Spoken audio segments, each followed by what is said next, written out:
Hello, I'm Charles, and I'm a beekeeper that loves old beekeeping equipment.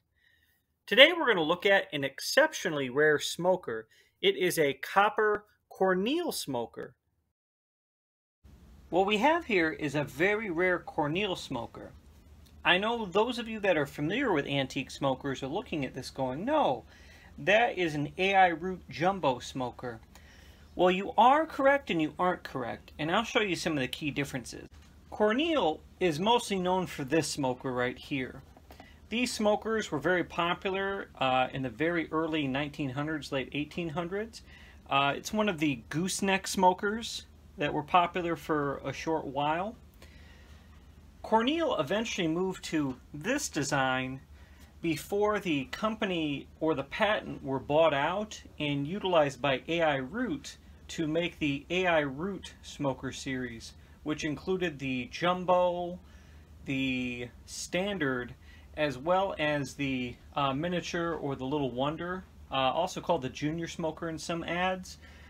If you look in some of the old AI Root catalogs, specifically the 1905 one, you'll see the same ad in pictures where it goes from Corneil to the next year, the same pictures being called the Root Smoker.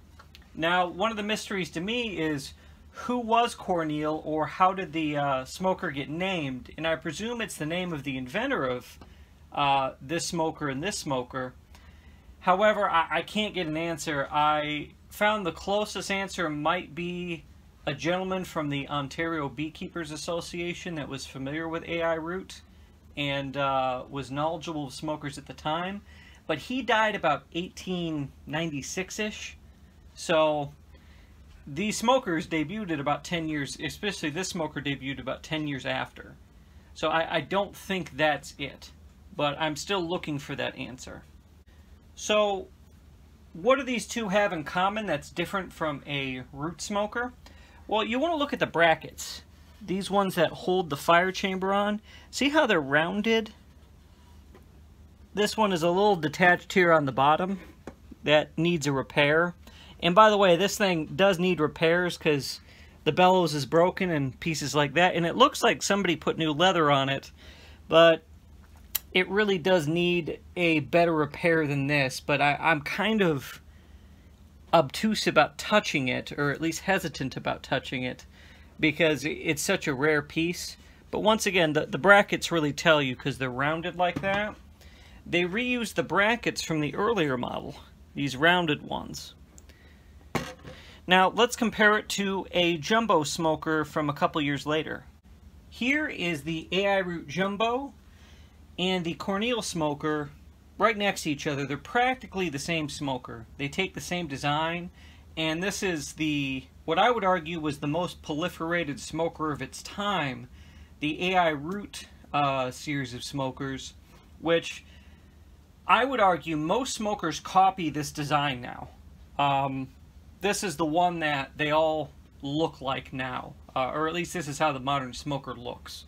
You'll have shields and stuff around them, but they haven't really changed much. But what are some of the key differences you should look for to tell the difference? Well, the first one is the hinge. If you see, this has a small hinge on this this guy right here. It's very different than the hinges that most smokers from that era from here on use, and even the Walter Kelly smokers use that hinge. The Dedant ones use this hinge. It became standard because it's easier to get the top on to fit. If this got bent up enough, you wouldn't be able to have it work properly. And this hinge is much closer to the one in the patent if you look it up. Specifically Huber Roots 1905-1906 patent for the root smoker. The key difference is those brackets. Remember how I pointed them out? Here you have these rounded ones, while over here you have these brackets, which, let me get a good angle for it, which are very different and unique. They are more triangular. On top of it, if you look, this uses 2 nuts because that secures it better than the 1 nut here, which is probably why this is cracked down the center. It put a lot of tension on the center of the wood for the bellows. Now, another key difference is the inlet. The hole for the inlet, that is actually in the patent itself from 1905 that Huber Root submitted, AI Root Sun. And you can tell because this has a patent number on the bottom. This is the earlier version of the stamp, or what we call the Clover stamp for AI Root products. These were probably manufactured within a couple of years of each other. But you can see that they got away from using this, and oddly it came back later on. But that's a story for another time. But the inlet hole is in the original patent. Now, besides being a Corneil Smoker, which is rare, what makes this even rarer? Well, I'm not sure if you can see on camera, but this is a copper smoker. Now, if you look at the Corneil ad from 1905-1906, it does offer the jumbo smoker and the standard smoker in copper. So this was something you could pay extra to get. So it's already hard enough to find a Corneil, but finding a copper one, I've never seen it before, and I would guess that it's pretty rare. So now I'm in a little bit of an ethical debate. I could repair this. The leather on it, it's a little larger than it should be, the person who cut it. Whoever pried it up did a good job, and it looks like they used the original nails to put it back on. But this definitely isn't the original leather. The bellows itself on both sides is heavily cracked, like there's one right here, but on this side, and once again, this might be hard to see on camera, but this center is straight up busted. The person who reattached it used what looks to be medical tape along the top to kind of hold the three pieces together. What I would do is I would resin that whole piece back together and clamp it real well after cleaning up and sanding parts of it. But it's such a rare piece. Do I really want to tamper with it more? I'm kind of beside myself. I love restoring these things, but when something is so rare, on top of it, is it a big deal to repair it? Because it's already not the original. This leather isn't the original to it. I wouldn't be taking anything away from it that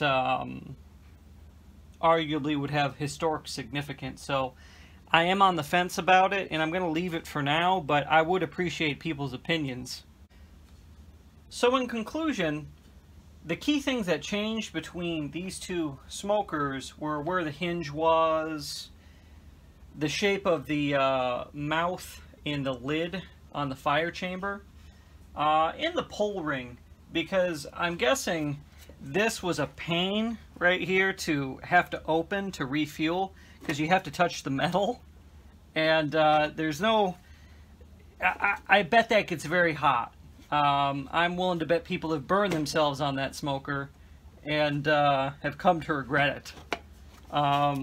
So they probably went toward this design.